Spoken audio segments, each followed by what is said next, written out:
কন্যাডুবি পুকুরের গা দিয়ে মেঠো পথটা ধরে হেঁটে আসছে সুরেন্দ্র। পূর্ণিমার চাঁদটা নারকেল গাছের পাতার ফাঁক দিয়ে যেন নিজের সর্বস্ব জ্যোৎস্না ঢেলে দিচ্ছে পুকুরের জলে। মৃদুমন্দ হাওয়ায় দুলে উঠছে পুকুর পাড়ের গাছগুলোর পাতা। নিস্তব্ধ পরিবেশে সুরেন্দ্রর কানে ভেসে আসলো একটি মেয়ে কণ্ঠের গুনগুন করে গানের আওয়াজ। সুরেন্দ্র লক্ষ্য করল পুকুরের অন্তিম সিঁড়িতে বসে আছে টুকটুকে লাল শাড়ি পরা অপরূপা এক সুন্দরী মেয়ে। পুকুরের জলে সে দুটি পা ডুবিয়ে গুনগুন করে আপন মনে গান গাইছে। তার দেহের লাবণ্য যেন ভরা পূর্ণিমার চাঁদের সৌন্দর্যকেও হার মানিয়ে দিচ্ছে।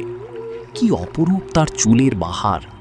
কাজল কালো চোখে বৃষ্টি মেলে সে তাকালো সুরেন্দ্রর দিকে।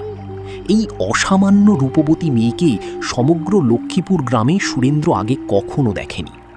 মনোমুগ্ধকর দৃষ্টিতে মেয়েটার দিকে তাকিয়ে থাকতে থাকতে কখন সে দৃষ্টিগোচর হয়ে যায় তা টের পেল না সুরেন্দ্র।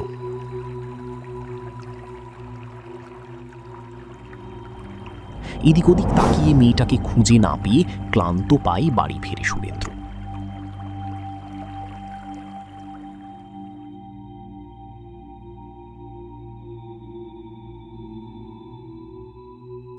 সেই রাতে কন্যাডুবির পাড়ে দেখা সুন্দরীকে সে কিছুতেই ভুলতে পারে না।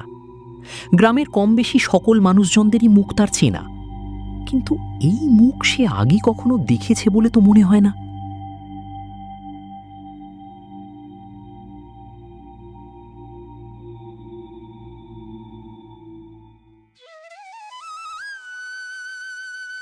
পরের দিন সূর্য যখন পশ্চিম আকাশে অস্ত যাব করছে, ঠিক সেই সময় কল্যাণী হাঁপাতে হাঁপাতে এসে হাজির হয় সুরেন্দ্রের দোরগোড়ায়।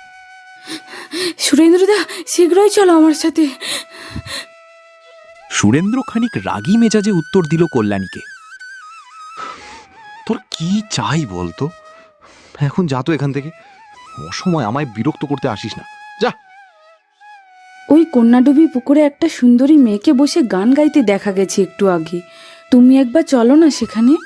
তাতে এমন কি মহাভারত অশুদ্ধ হলো শুনি? হ্যাঁ, আরে হয়তো কেউ ঘুরতে ঘুরতেই এসে গেছে এই গ্রামে, আমাদের এই কন্যাডুবি পুকুর সম্পর্কে হয়তো জানে না কিছু। যা, তাকে গিয়ে বারণ করে দে, ওই পুকুর পাড়ে আর যেন না যায়, ব্যাস। মাথা নিচু করে চলে যায় কল্যাণী। সন্ধে ঘনিয়ে এসেছে গোটা গ্রামে। সন্ধ্যের পর কল্যাণীর ওই পুকুর পাড়ের দিকে যাওয়ার সাহস নেই, তাই সে সুরেন্দ্রর কথা না শুনে সোজা তার ঘরে চলে যায়।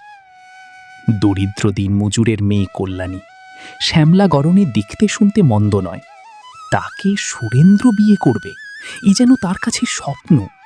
মাঝে মাঝে তার মনে হয় সে যেন স্বপ্ন দেখছে, কিন্তু না, এ তার স্বপ্ন নয়, এটাই বাস্তব।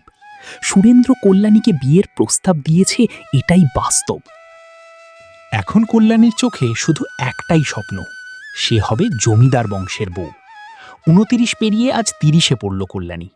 সুরেন্দ্র কল্যাণীকে আশ্বাস দিয়েছে যে সে তাকে বিয়ে করবে। এরপর কল্যাণীর বাড়ি থেকেও আর কোনো ছেলে দেখা হয়নি তার জন্য। তাই আর অপেক্ষা না করে কল্যাণীর বাবা তারকবাবু কল্যাণীর 30তম জন্মদিনে গিয়ে হাজির হয় সুরেন্দ্রের কাছে। বাবা সুরেন্দ্র, কল্যাণীর আজ 30তম জন্মদিন। এবার তোমার সম্মতিতে তোমাদের 4 হাত এক করে দিতে পারলেই আমার শান্তি। আমারও বয়স বাড়ছে, তোমার মাকে বলে বিয়ের দিনক্ষণ পাকা করে ফেলি। হ্যাঁ, কি করে ভাবলেন একটা দিনমজুর হয়ে জমিদার বংশের ছেলের সাথে নিজের মেয়ের বিয়ে দিয়ে দেবেন? হ্যাঁ, বামুন হয়ে মাটি আঁকড়ে বসে থাকুন। হ্যাঁ, কখনো আকাশের চাঁদ ছোঁয়ার কথা ভাববেন না। কল্যাণী এতদিন আমার ভোগের বস্তু ছিল, ভালোবাসা নয়। হে কি বলছো তুমি বাবা? তোমার হাতে পায়ে ধরি বাবা, মেয়েটাকে এইভাবে মেরে ফেলো না। তুমি এমন করলে ওর যে বাঁচার জন্য আর কোনো পথ খোলা থাকবে না বাবা। মেয়েটাকে মেরে ফেলো না তুমি এইভাবে।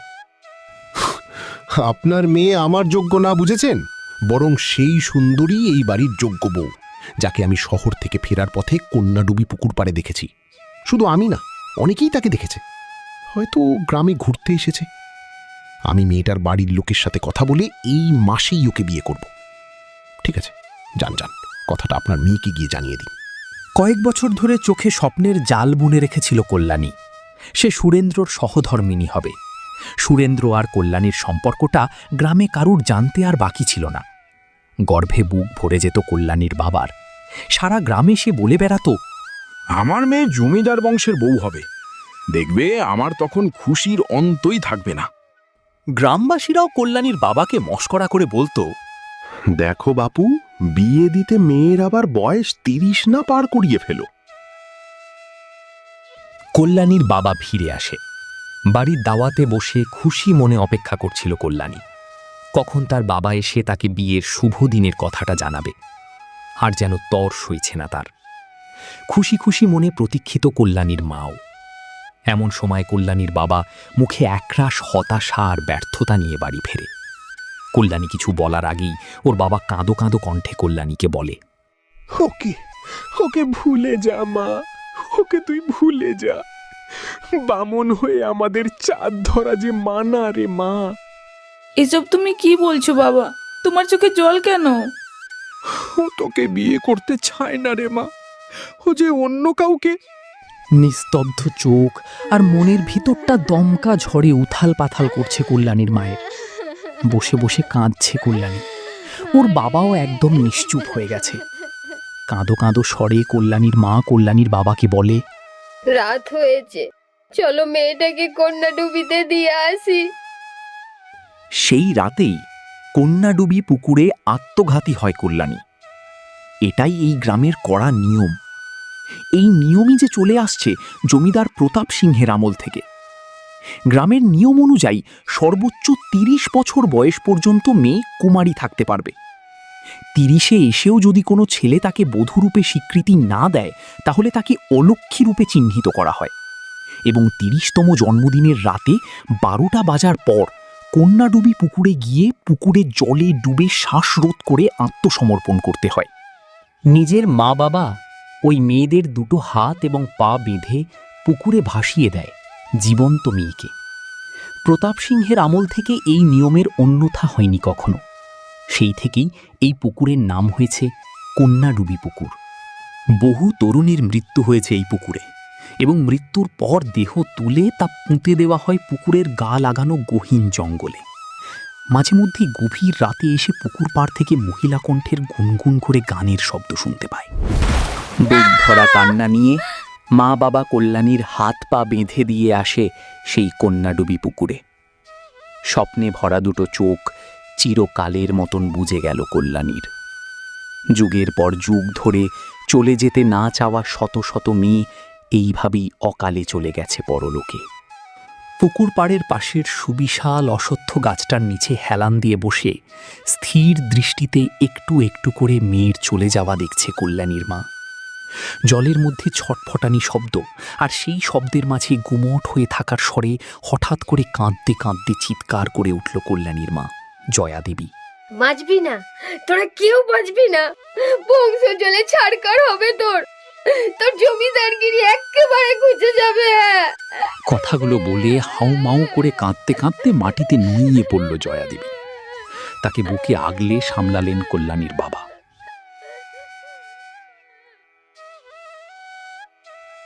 একদিন জমিদার সুরেন্দ্র রাতের খাওয়া দাওয়া সেরে সেই কন্যাডুবি পুকুর আসতেই আবারও দেখল সেই মেয়েকে। পুকুরের দিকে মুখ করে বসে আবারও গুনগুন সুরে গান গাইছে মেয়েটা। এমনিতেই এত সুন্দরী একজন নারী, তার উপর এমন সুমধুর কণ্ঠের অধিকারিণী।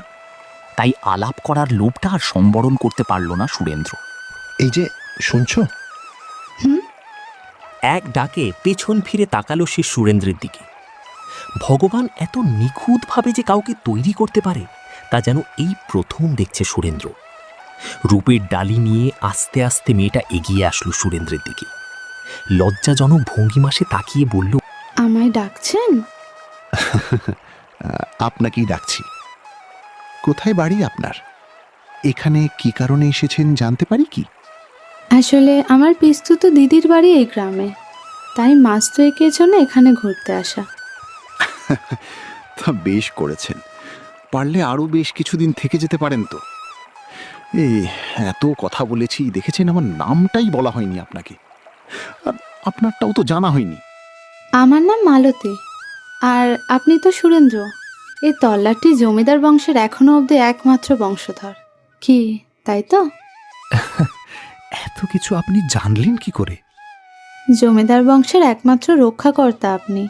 আপনাকে কে চেনেন না বলুন তো? সত্যি আপনার গানের গলা খুব ভালো। এসব কথাবার্তা চলতেই থাকে, আর চলতে থাকে ওদের দুজনের হাসি ঠাট্টাও। আজও সেদিনের মতো পূর্ণিমার ছাঁদখানা আকাশে ঝলমল করছে। একদিনের আলাপেই বেশ ভালো বন্ধুত্বের সম্পর্ক গড়ে উঠল মালতী আর সুরেন্দ্র। পরদিন মালতী সুরেন্দ্রকে দেখা করতে বলে আবারও এই একই জায়গায়। কথা মতো সুরেন্দ্র চলে আসে পরদিন সকালে যথাস্থানে। এসে দেখে মালতী বসে রয়েছে আনমনা হয়ে, আর তার দু চোখ বেয়ে গড়িয়ে পড়ছে জল। সুরেন্দ্র তার কাঁধে হাত রেখে বলে, এই কি মালতী, তোমার চোখে জল কেন?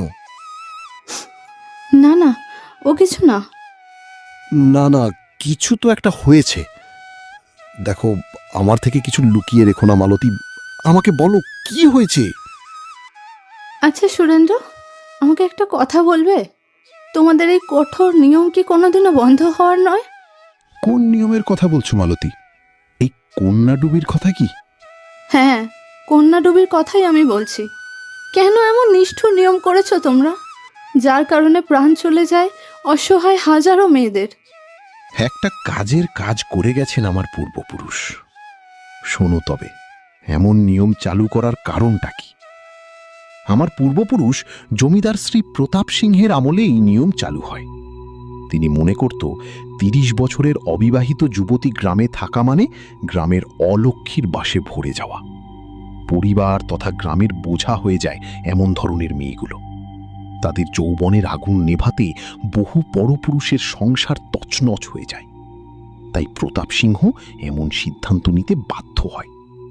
তারপর থেকে আমাদের গ্রামে শান্তি শৃঙ্খলাও বজায় থাকে, বুঝলে?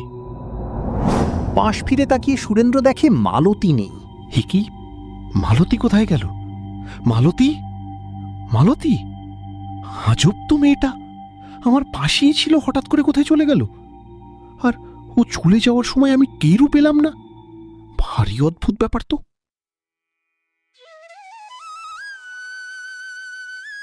পরদিন আবারও সে যায় কন্যাডুবির পাড়ে এবং গিয়ে দেখে মালতী রয়েছে যথাস্থানে।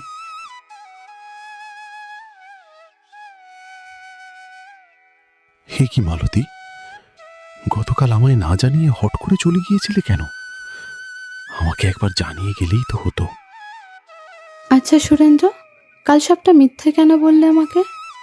সুরেন্দ্র বেশ ঘাবড়ে যায় এবার। সে আমতা আমতা করে বলে, কোনটা মিথ্যে? হ্যাঁ, কোন মিথ্যাটা বলেছি আমি? যাকে ছাড়ো সব কথা। আমি তোমায় একটা কথা বলতে এসেছি। আমি তোমাকে বিয়ে করতে চাই। তুমি আমার বউ হবে, জমিদার বাড়ির একমাত্র রূপবতী বউ। তোমার বাড়ির লোকের সাথে আমি একবার দেখা করতে চাই। আমার তো মা বাবা কেউ নেই সুরেন্দ্র। অনেক ছোট্টবেলায় তারা আমাকে ছেড়ে চলে গেছে। জানো সুরেন্দ্র, মা বাবার ভালোবাসা কি জিনিস তা সত্যি কোনোদিন অনুভব করিনি আমি। অনেক কুদৃষ্টি থেকে এতদিন নিজেকে বাঁচিয়ে রেখেছি আমি। আমি গরিব বাড়ির মেয়ে, আমি অনাথ। তুমি আমাকে বিয়ে করতে পারো না সুরেন্দ্র। আর হয়তো কোনোদিন আমাদের দেখা হবে না। আমি কালই ফিরে যাব আমার নিজের গ্রামে। সুরেন্দ্র মালতীকে বুকে টেনে নিয়ে বলে, আর কখনো ফিরে যাওয়ার কথা মুখেও আনবে না। আমি বিয়ে করতে চাই তোমাকে। বলো মালতী, বিয়ে করবে আমায়? মালতী অবাক হয়নি সুরেন্দ্রের কথায়, বরং ও এই কথাটারই জন্য অপেক্ষা করছিল। বিয়ের প্রস্তাবে রাজি হয়ে যায় মালতী। এ হতে পারে না বাবা, এ হতে পারে না। সুরেন্দ্র, তোমার সামনে এখন মহা বিপদ। যে মেয়ের কথা বলছো, সেই মেয়েকে তুমি বিয়ে করতে পারো না। এসব আপনি কি বলছেন? গ্রামের সবচেয়ে বয়োজ্যেষ্ঠ মানুষ হিসেবে আপনাকে ভীষণ শ্রদ্ধা করি আমি। তাই বিয়ের নিমন্ত্রণটা নিজের হাতে নিয়ে এসেছি আপনার কাছে। আর আপনি এমন সব কথা বলছেন কেন? কিছু একটা বলতে যাবে, ঠিক সেই সময় সুরেন্দ্রের পিছনের দিকে বড় বড় দৃষ্টিতে তাকায়, আর সঙ্গে সঙ্গে তার মৃত্যু ঘটে। মুখ দিয়ে রক্ত উঠে। কি অবাক করা তার এই মৃত্যু! বেশ সুস্থ মানুষটা কথা বলতে বলতে এভাবে মুখে রক্ত উঠে মারা গেল।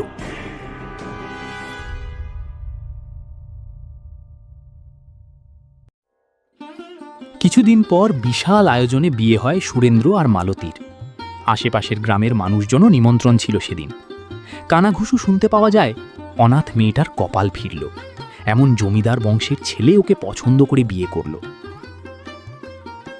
অবশেষে এলো ওদের বাসর রাতের শুভক্ষণ। মুখে ঘুমটা ঢেকে মাথা নিচু করে বিছানায় বসে সে সুরেন্দ্রর জন্য অপেক্ষা করছে। সুরেন্দ্র এই কদিনে যেন বড্ড বেশি ভালোবেসে ফেলেছে মালতীকে। মালতীর নরম ব্যবহার আর আন্তরিকতা সুরেন্দ্রর মনকে নাড়া দিয়েছে ভীষণভাবে। বাসর রাতে সুরেন্দ্র পাশে এসে বসে মালতীর।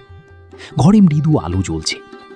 ঘরের চারপাশে তীব্র আতরের গন্ধকে অতিক্রম করে একটা বিশ্রী পচা গন্ধ নাকে আসে সুরেন্দ্রর, যা চারপাশের নিঝুম সুন্দর পরিবেশের সঙ্গে একদমই বেমানান। উত্তর দিকের জানালার পেছনে গভীর জঙ্গল। হয়তো সেই গভীর জঙ্গলেই কোনো বিড়াল ছাগল মরেছে, তাই এই দুর্গন্ধ আসছে ভেবে উত্তরের জানালাটা বন্ধ করে দেয় সুরেন্দ্র। কিন্তু জানালা বন্ধ করলে গন্ধ চলে যাওয়ার বদলে যেন আরো তীব্র হয়ে ওঠে। নিশ্চুপ হয়ে বসে রয়েছে মালতী। গন্ধ উপেক্ষা করে মালতীকে স্পর্শ করে ওর মাথার ঘোমটাখানা মুখ থেকে সরালো সুরেন্দ্র। কি অপূর্ব লাগছে মালতীকে, ঠিক যেন সাক্ষাৎ মা লক্ষ্মী। এমন রূপের ঘন ঘটায় যে কোনো পুরুষই নিজেকে নিখোঁজ করে ফেলতে পারে অতি অনায়াসে। জানো, সবাই বলছে তুমি নাকি খুব ভাগ্যবতী, কিন্তু আমি মনে করি যে আমার চেয়ে ভাগ্যবান আর কেউ নেই। না হলে এমন সাক্ষাৎ মা লক্ষ্মী আমার ঘরে আসে? ওসব কথা বলতে নেই, আমার লজ্জা করে না বুঝি? হাসিতে মেতে ওঠে ওরা দুজন।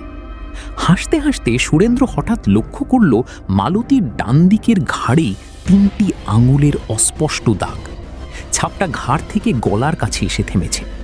বেশ অস্পষ্ট এই দাগ, তাই হয়তো সে এতদিনে লক্ষ্য করে উঠতে পারেনি এই দাগ। কৌতূহলবশত সুরেন্দ্র মালতীকে জিজ্ঞাসা করে, তোমার গলায় ওই দাগটা কিসের? সে বহুদিন আগের ঘটনা। আমার যখন বয়স 25 বছর, তখন আমার সাথে একটা ছেলের পরিচয় হয়। জানো, প্রথমে দুজন খুব ভালো বন্ধু ছিলাম, একসাথে গল্প করতাম, অনেক সময় কাটাতাম।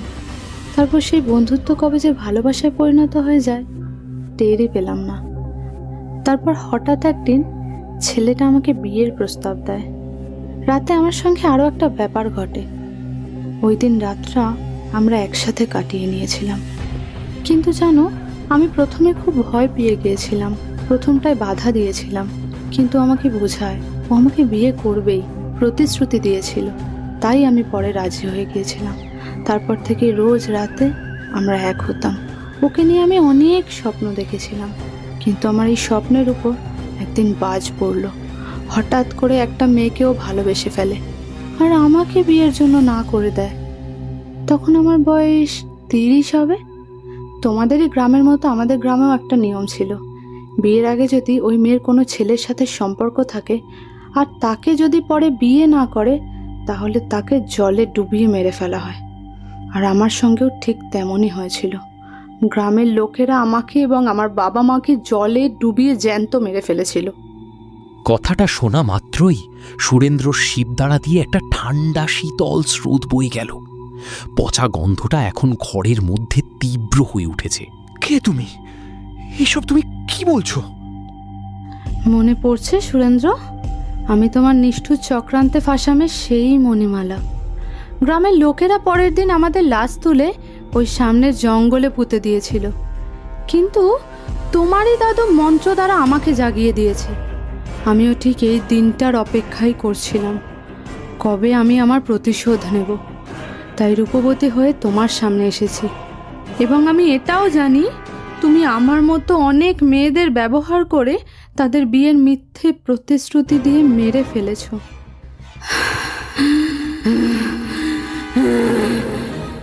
সুরেন্দ্র, আজ তোকে কে বাঁচাবে? আজ আমার হাতে তোর মৃত্যু হবে, আমার হাতে।